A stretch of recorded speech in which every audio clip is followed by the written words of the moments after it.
మీకు అందరికీ తెలుసు, నేను కొత్తగా చెప్పాల్సిన అవసరం లేదు. మనమందరం కొట్లాడి మీరందరూ కష్టపడి మీ భుజాలు కాయలు కాసేలా కాంగ్రెస్ పార్టీ జెండాను మోసి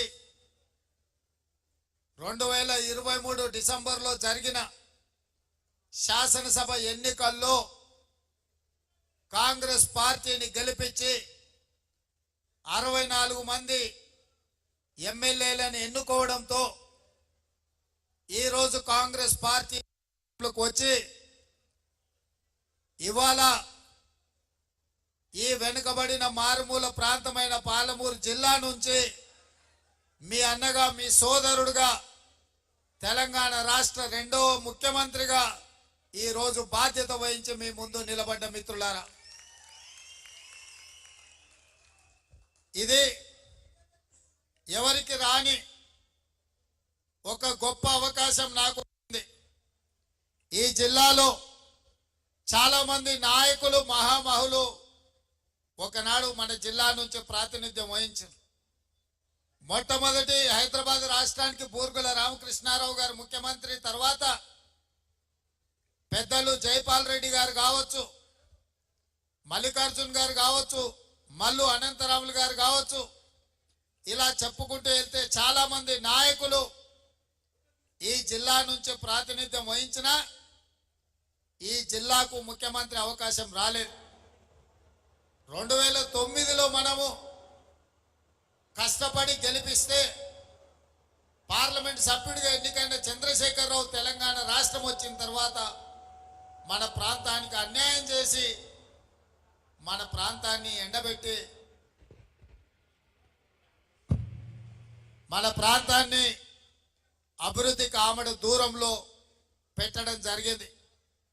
అందుకే ఈరోజు ఈ జిల్లాలో అభివృద్ధి జరగాలి, పంటలు పండాలి, మన పిల్లలు చదువుకోవాలి, మన పేదలకు వైద్యం అందాలి, ఈ ప్రాంతంలో పరిశ్రమలు రావాలి అన్న ఆలోచనతోటి ఇవాళ ఈ సమీక్షా సమావేశాన్ని తీసుకొని దాదాపుగా 6 గంటలు అధికారులతో చర్చించి మన శాసనసభ్యులు, మన పార్లమెంట్ సభ్యులు, మన ప్రాంతానికి సంబంధించిన ప్రజాప్రతినిధులు తీసుకొచ్చిన ప్రతిపాదనలను అధికారులకు ఆదేశాలు ఇచ్చి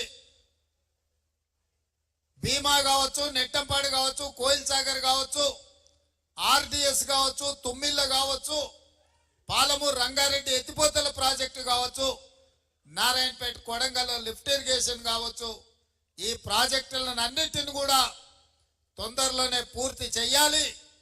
అవసరమైన నిధులు ఎక్కడ ఆగకుండా ఇవ్వడం జరుగుతుంది.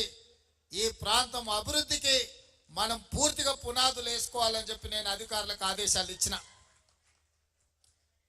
మా కార్యకర్తల సోదరులు ఈరోజు కొంత సార్ వస్తున్నాడు, ఎమ్మెల్యేలను కలుస్తున్నాడు, అధికారులతో మాట్లాడుతున్నాడు, మరి గెలిపించిన మాతోని మాట్లాడతలేడు, మమ్మల్ని కలుస్తలేడు అని మా కార్యకర్తలు అందరూ అనుకుంటున్నారని నేను నాయకులకు నాయకుణ్ణి కాదు, నేను అధికారులకు నాయకుణ్ణి కాదు, నేను కార్యకర్తలలో ఒక కార్యకర్తను, మీ తోడుగా ఉండి మీలో ఒక్కడిగా ఉండడమే నాకు సంతోషం.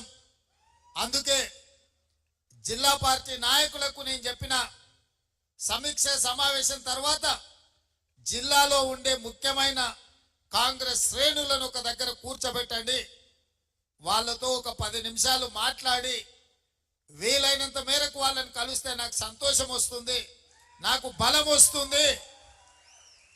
కార్యకర్తలు అండగా నిలబడితే కేసీఆర్ను ఓడించడమే కాదు, మోడీని ఢీకొంటామని చెప్పి చెప్పొచ్చు అని ఇవాళ ఈ సమావేశాన్ని ఏర్పాటు చేయడం జరిగింది. నాకు తెలిసి చాలా మందికి సమాచారం ఉందో లేదో, ఎందుకంటే కార్యాచరణ ఏ విధంగా ఉందో కొంత ఏమైనా సమాచార లోపం ఉండి ఉండొచ్చు. మళ్ళీ తొందరలోనే జిల్లాకు వచ్చి ప్రతి కార్యకర్తను కలుసుకొని ఈ గెలుపు మీది, ఈ అధికారం మీది, ప్రభుత్వం మీది, ఈ ప్రభుత్వంలో మీ సూచనలు, మీ సలహాలు ఈ ప్రభుత్వం పాటిస్తుందని సమావేశాన్ని ఏర్పాటు చేసి